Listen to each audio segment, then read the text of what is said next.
let's open up the Zoom room, bring right in U.S. Congresswoman Harriet Hageman. Hi, Congresswoman. How's everything?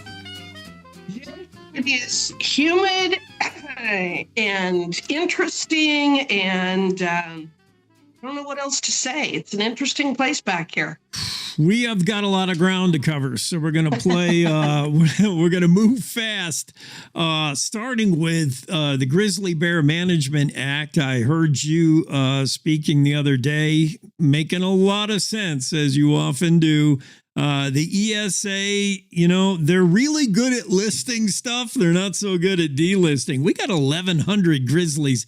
Aren't we there now? Can we finally get something done with delisting? 3 decades of having met the recovery goals. They were listed as threatened in 1975. The state of Wyoming has spent over $1 million. We have 9 full-time employees in the Wyoming Game and Fish Department dedicated to grizzly recovery and management. The recovery goal was 500 bears, an average of 650, and we are at over 1,100 bears. They're moving into territories they've never been. The Fish and Wildlife Service will tell you that Yellowstone, the greater Yellowstone ecosystem, which is their recovery zone, it is, quote, saturated with too many bears. We're having problems with hunters and campers and hikers and outdoorsmen and women, and it's time to delist.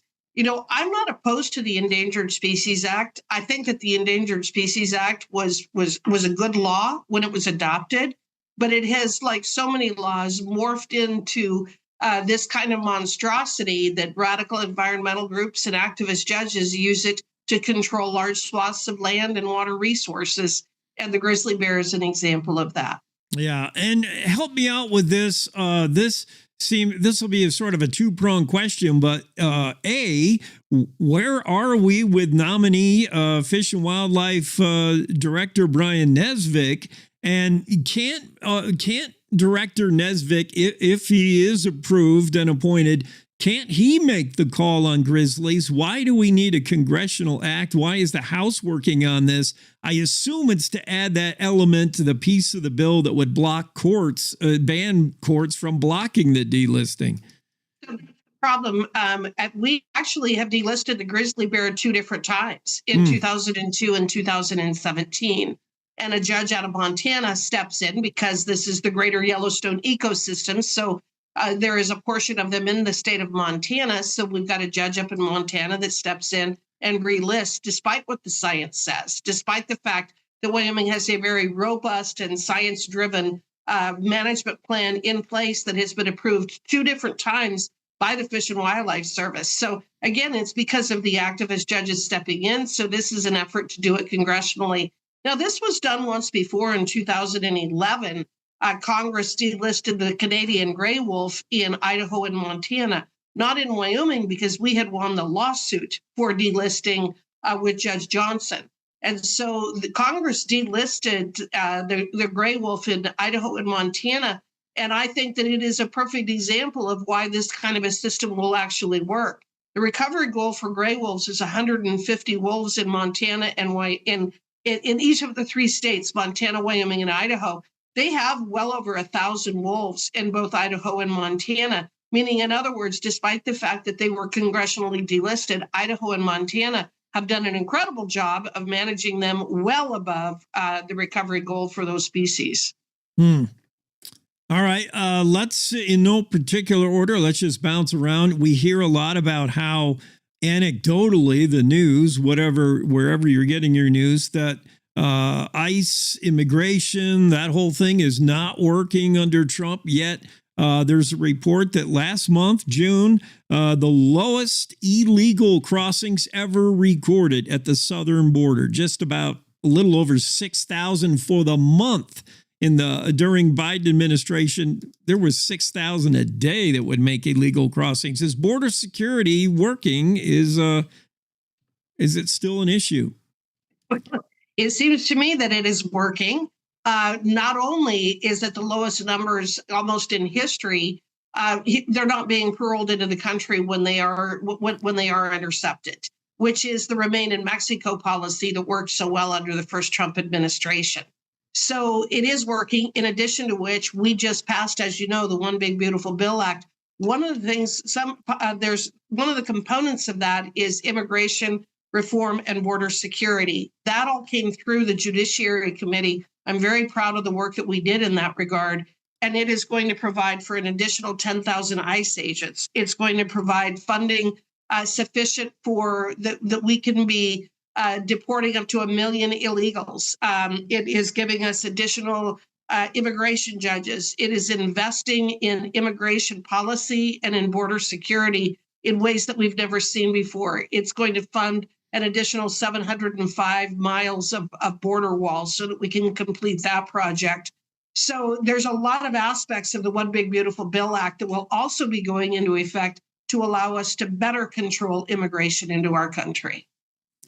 Let's really jump around. Let's go to Ireland. Congresswoman Hageman proposed legislation there, Occupied Territories Bill, targeting Jewish communities. The U.S. is allies with Israel. We should act like it. What's your concern here?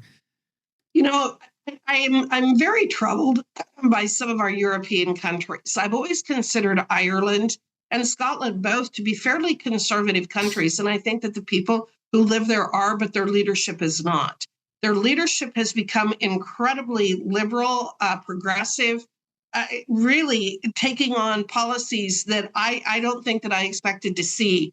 What you're referring to is legislation to make it essentially to outlaw the country of Israel being a Jewish state.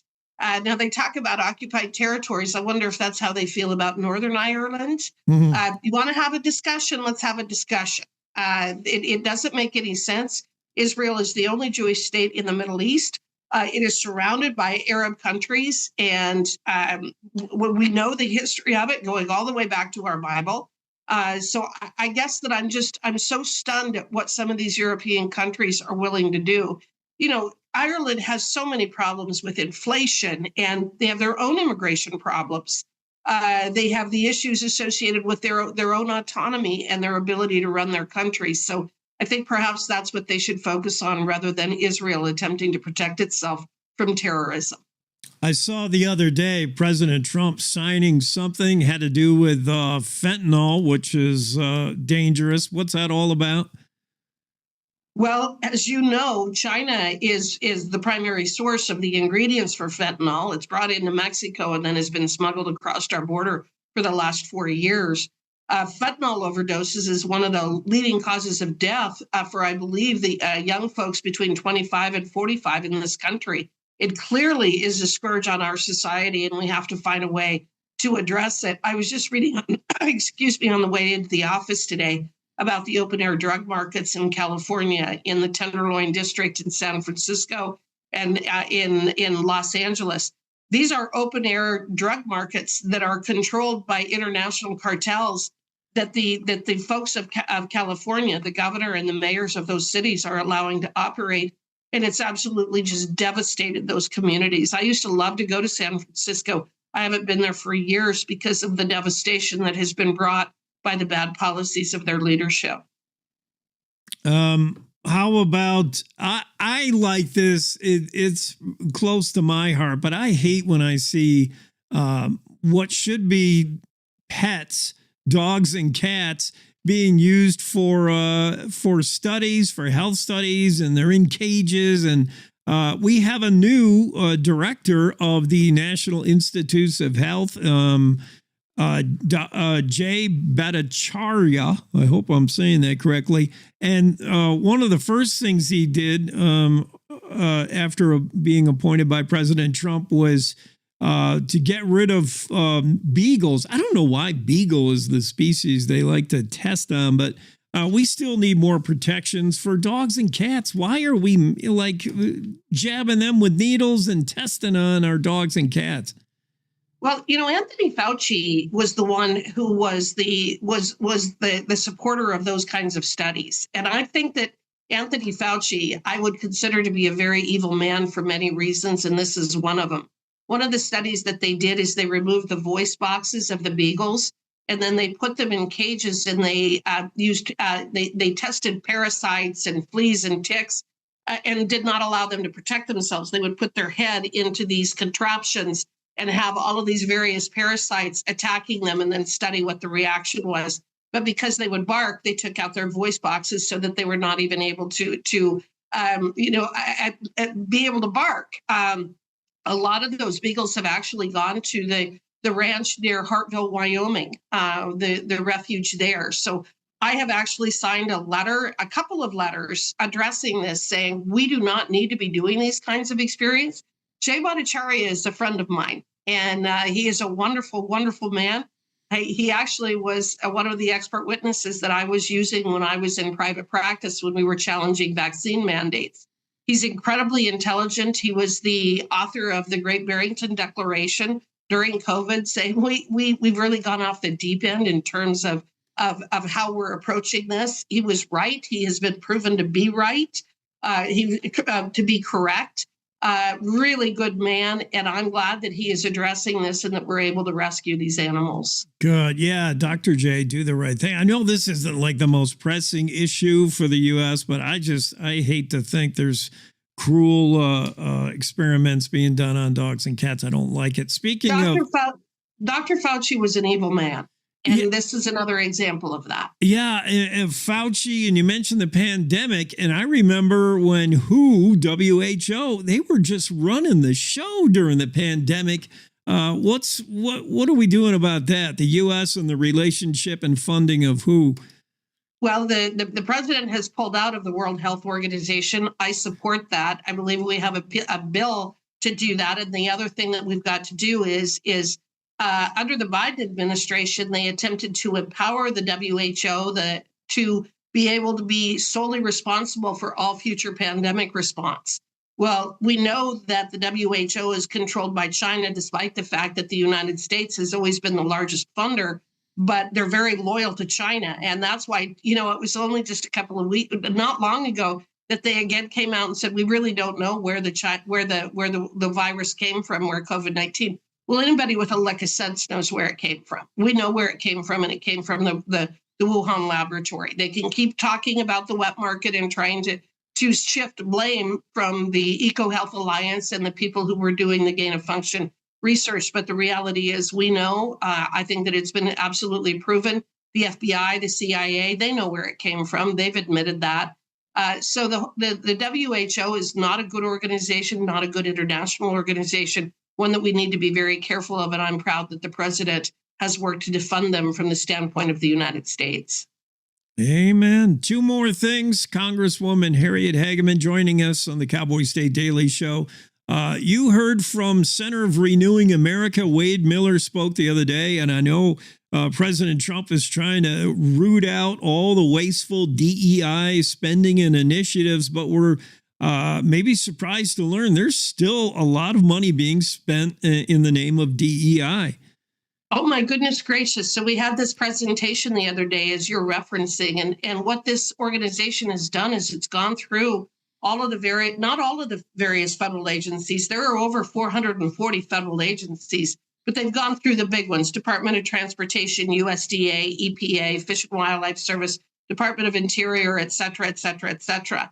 And they have identified various programs and where money has been being spent on these programs.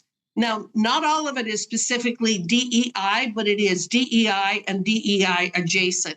So it's entire offices that are set up to further this diversity, equity, and inclusion philosophy, which really is foundational to racism and sexism, which is what a lot of it has to do with. The analysis that they've done with these large federal agencies, over $1 trillion. I'm going to repeat that number. Over $1 trillion has been spent on these initiatives or related initiatives to DEI. That's how they have embedded it in our government. That's how deep it goes.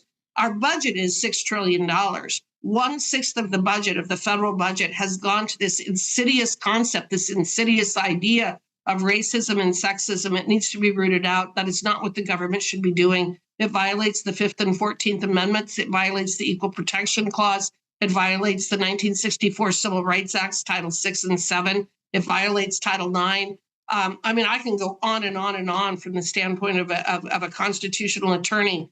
The reality is we are all equal under the law in the United States of America, and we have been wasting massive amounts of money on this very insidious Marxist ideal.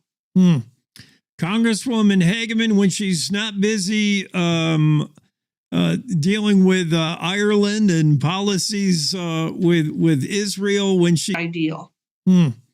Congresswoman Hageman, when she's not busy dealing with Ireland and policies with Israel, when she's not in a hard hat at the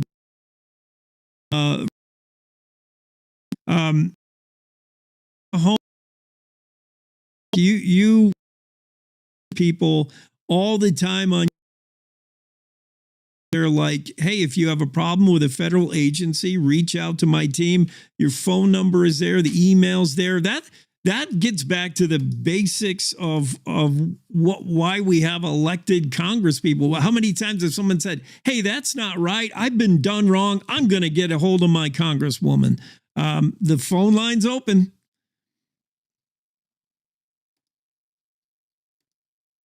Thousand cases in the last 2.5 years since I've been in Congress for citizens of Wyoming, and we have recovered almost $7.5 million being wrongfully withheld by various federal agencies. So whether it's the IRS or the VA failing to timely reimburse, or the Social Security Administration, or Medicare or Medicaid, we have been able to recover over $7.2 million on behalf of Wyoming citizens. And I'm very, very proud of the work that my team does on constituent services. So thank you for giving me the opportunity to give them a shout out. You bet. And thank you for joining us. Appreciate it. Have a great weekend. Thank you.